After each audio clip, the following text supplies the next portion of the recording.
above anything else that I've seen from Mihoyo is that they set a gold standard for what free-to-play games should strive to be, and I know gacha games have sort of a bad reputation for ruining lives, but I think overall they put a lot of effort into making gambling look appealing. But it wasn't always like that. If anything, the type of freeware monetization you see now is a decade's worth of Korean basket weaving forums trying to make Counter-Strike but for free. I'm not kidding. You can go down the list of mid-2000s Korean kino and the list just goes on. But you see, looking back and exploring the world of all these abandoned free-to-play FPS games, I'm starting to see a trend leading all the way back up to even Genshin Impact. And no, I don't have Stockholm Syndrome, but if you're asking who the hell is investing their time into basically dead freeware, you don't gotta look any further, cause I'm Nexon's #1 fan. Gacha game? Already wailed on it. Acquisition or merger? Fuck it, I love Microsoft. Half-baked sequels on release? Give me that shit. I already got the battle pass. All this stressing about and hoping things will get better was making me kinda sad, and that was too much stress for my smooth brain to handle. And I realized, why be sad when I could just be happy and stop thinking? Your brain wrinkly and depressed, mine nice and smooth, shiny, no think, just consume product. The faster we reach the heat death of consumerism, the faster we can go back to playing pure kino like Fate Go and pulling for your favorite pixel waifu in a video game. I mean, we've all seen Blade Runner, right? Spending $2,000 on a VTuber doesn't make you Ryan Gosling, it just makes you a broke, unwashed weeaboo with no future. Kill yourself. Frankly, I think we missed the entire point of that movie, because if free-to-play gacha games are what late-stage capitalism looks like, then I am fucking terrified. But look, nobody's gonna play through 40 different games made by irrelevant gachapon vending machine companies and come out the same person. And after playing through all these games, I gotta say, I'm feeling like I'm kind of a retard. So that said, I'd like to just give my honest opinion, delving deep into the proverbial free-to-play FPS abyss, and take a look at the most noteworthy ones. So without further ado,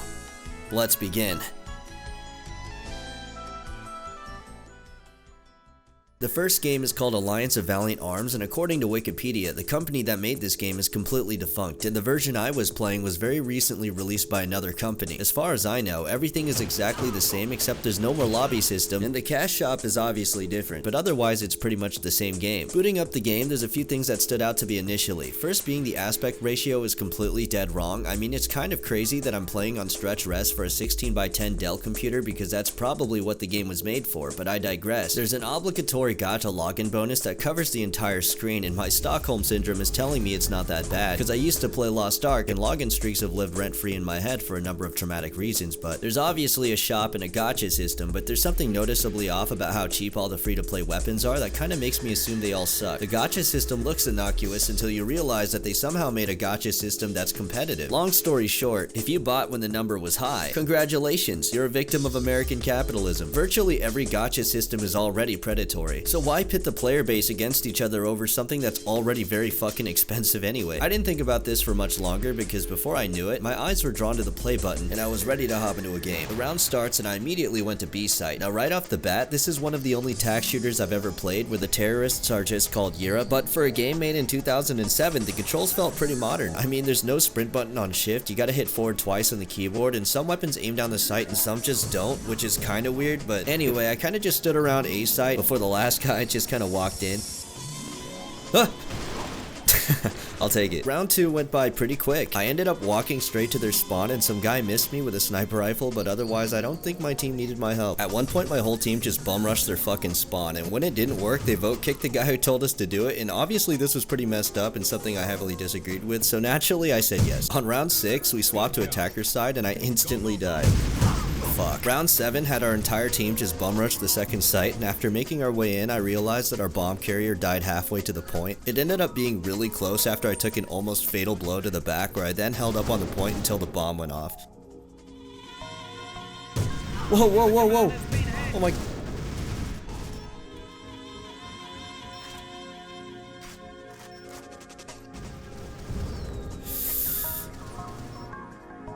Hello?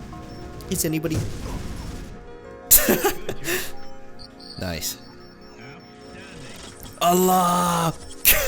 After a while the game ended and I was given a loot box for my efforts. Next match was on a map called Oslan, and we were already 2 rounds in. I pushed into their spawn and picked up a really weird looking AK, and then I instantly died because I was messing around too much. This guy would then almost proceed to clutch the entire round by himself. Oh. We're gonna lose, aren't we?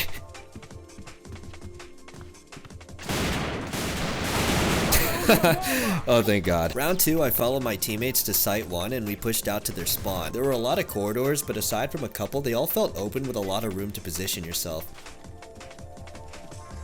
Oh, what the fuck? Alright.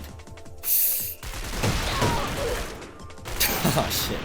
Yeah, that guy's really good. We played out the rest of the game and I noticed that jump peeking a corner is really strong in this game. There's almost no accuracy penalty and switching to a draw position takes almost no time, so sometimes you could just do it and catch some poor sap completely unaware, but we played a couple more rounds and they actually made a small comeback, but by the end of it we still won the match, so. And that was it. So my final thoughts. I'm gonna keep it short because people always do this over analytical, nitpicky malarkey, pull up a tier list and pretend they know what the fuck they're talking about. And that's all well and good. Like, I get the joke, but if I were to take a shot every time someone said this was just Counter-Strike but free to play, I'd be dead, okay? And I'm not inclined to look at things through such a cynical perspective. Does the game have issues? Yeah. Does the game have flaws? Absolutely. Look, I don't make it a habit to recommend things I don't feel like I'm having fun in. There's a lot of charm in making something that clearly did its due diligence when it came to making good FPS mechanics shine, and I can see it here. But I digress. Should you play Alliance of Valiant Arms? I'd be lying if I told you that this was the second coming of Elden Ring 2, but yeah, if I can boot this up for the first time without feeling like I need to pull out my wallet and have the gameplay speak for itself, then I can definitely tell you if it's worth playing or not. Also, I live in your fucking wall, so sleep with one eye open. So should you play Alliance of Valiant Arms? I think it's at least worth a try.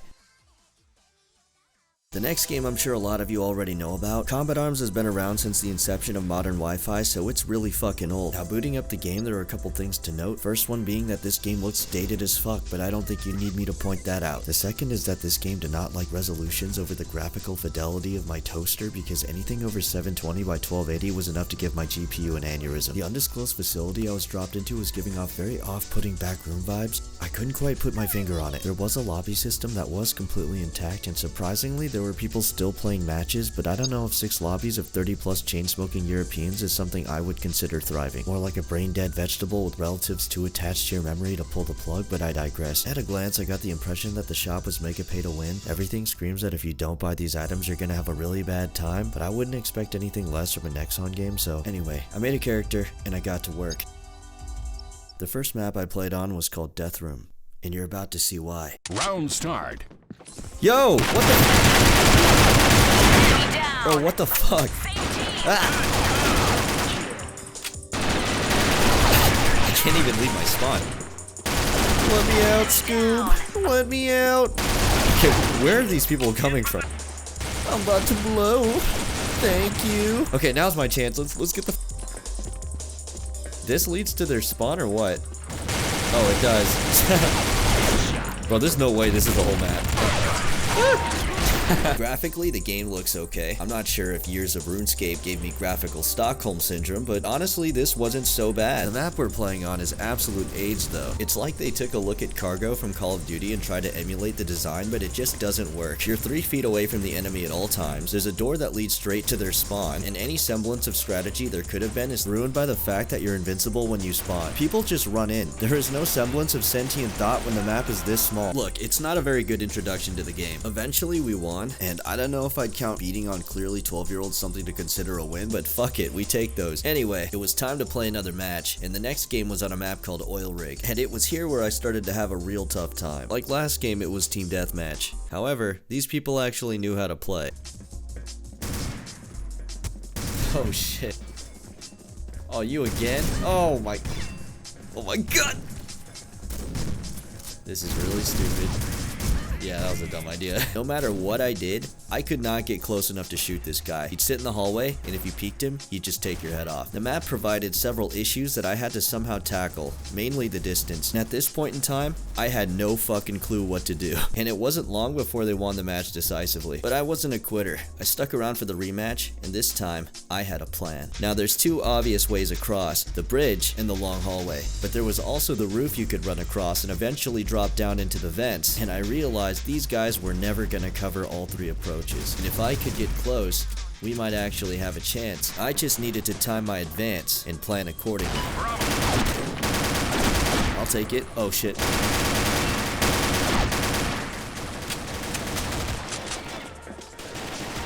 Oh my god, I'm in the vent. Sus? I don't know, Walt. You're looking kinda sus lately. Ooh! that's not good.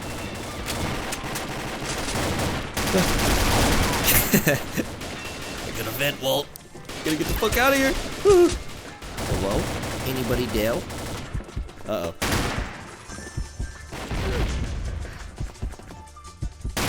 Damn it.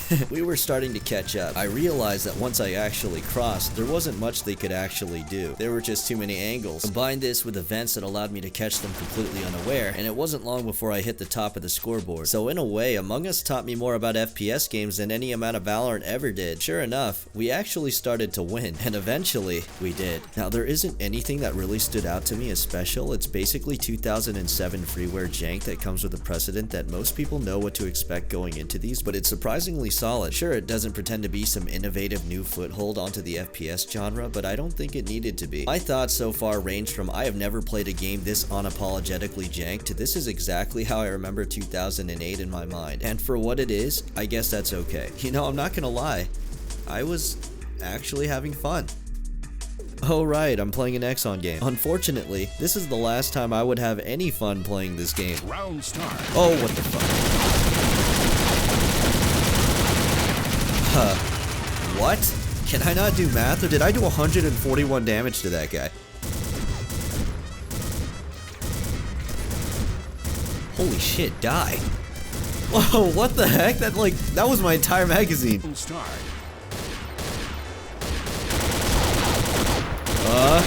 Oh my god. I have to be missing. I have to be missing. There's no other way. Round start. Okay, where's this little rapscallion?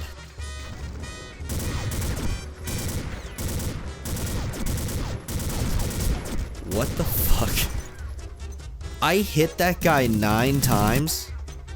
For what? And that's when I realized this was not lag. I was actually seeing a very rigged pay-to-win system work as intended, and it was almost comical the advantages you could buy. Health, movement speed, damage, all of it was up for sale, and whatever integrity the balance had was shattered right then and there. I had literally no chance. At one point, the kill feed was telling me I did 2 damage a bullet. Now, don't get me wrong, I can be kind of a cynic, but this is no longer a question of whether or not I suck. The question is at what level of bullshit you capitulate and pull out your wallet for a smidgen of dopamine in a very flawed and predatory system. I'll try to be as unbiased as possible when I say that this game is way better than it has any right to be, considering how hard the developer was willing to sabotage it over money. If I could summarize the game, I'd describe it all as just wasted potential. I guess if you don't care about the blatant pay to win and have rich parents, you can boot it up and turn your brain off and find stomping on poor people enjoyable, but I find it hard to justify even doing that. Would I recommend combat arms to someone who has a weekly paycheck of 2 pieces of bread with 3 kids to feed? Probably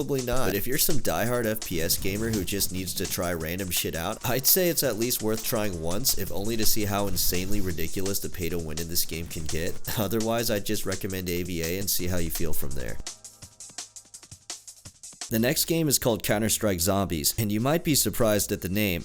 Don't be. Nexon has a lot of money, and Valve can sell out just like any other company. From an Eastern perspective, this game is actually thriving, and I honestly felt kinda stupid having a game like this fly under my radar for so long, but booting up, the first thing I noticed was that the aspect ratio was completely non-existent, and the fact that I can't even play this game in full screen somewhat hints at the fact that I don't think this game was made in 2023. I entered the shop, and at first glance, everything looked relatively recognizable. You had your basic source classes, SAS, SEALs, Militia, and then it got worse.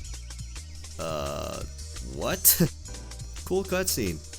Is that a katana? Oh yeah, you know I keep that motherfucking thing on me. I look so out of character holding that thing. I don't really know how to express this, but seeing the stock terrorist model with a magic wand next to a fucking Nico Para character made me laugh so hard, I don't know why. I know this game ain't necessarily modern, but if I were a hardworking single mother of 3, I wouldn't want my little cum stain spending my hard-earned wagey bucks under every single gacha game under the sun, and I was under this weird assumption that most games like this kinda just died off, but like I said earlier, Eastern philosophy regarding microtransactions are completely different than from the West. I immediately took a look at the lobby system and I was surprised at just how populated the game was. I queued up for the main mode, which was just called Zombies, and shortly joined a match. Loading in, I took a look around and it immediately became clear what the objective was because motherfuckers started to chase me for not having COVID. Oh shit. Like, we gotta get out of here, Scoob. Oh, this is a dead end. Get away from me! Oh my god! Round 2 was more of the same, except this time I didn't even get the chance to leave my spawn this time, so... I think with our combined teamwork, we'll pull through, and wow, very cool. Gah! I'm tweaking! These edibles ain't hitting for shit! Gah! Gah! What's up? What's up? Hey, we're just getting started, young blood. Where you from? Where you? Following my immediate infection, I got to walk around throwing hands with people, and I actually thought being a mindless zombie was really fun. I found a sense of hapless joy just running around and being a complete fucking menace. Like, this is how I'd imagine I'd be if I were a homeless man in New York and just completely unhinged. It's very cathartic. Round 3, I bought these dual pistols and followed everyone else to the docks, and all of a sudden I was starting to see the appeal. It really felt like I was just sharing a single brain cell with everyone else, shooting into the zombie crowd and doing my part to buy precious seconds before we eventually got overwhelmed by the masses. It's a very mindless kind of manic fun that you only get playing mega jank MMO FPS games that only a soulless company like Nexon can make. There were definitely moments where I saw the pay-to-win aspects, but I kind of knew what I was walking into when I installed this game, so I can't say I was surprised. What is happening?